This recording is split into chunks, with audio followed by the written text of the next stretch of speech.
Okay, this is the GR5, and that sort of looks like an apple.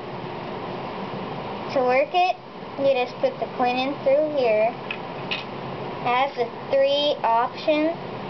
so you start from the bottom, and I got a blue 1 piece, and you just take that out, and then put another coin in, put that one,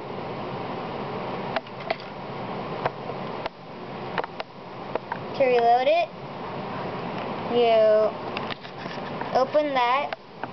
put the bottom one in first, put your candy in,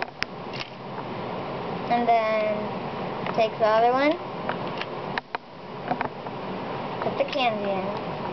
the other one, and then you put the candy in like that, close that, and you always have to start from the bottom and take it out as you go.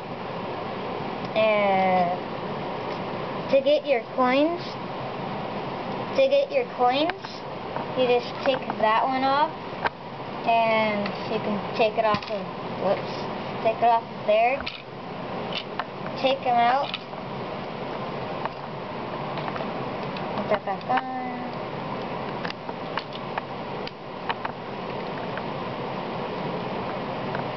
and that's the GR5.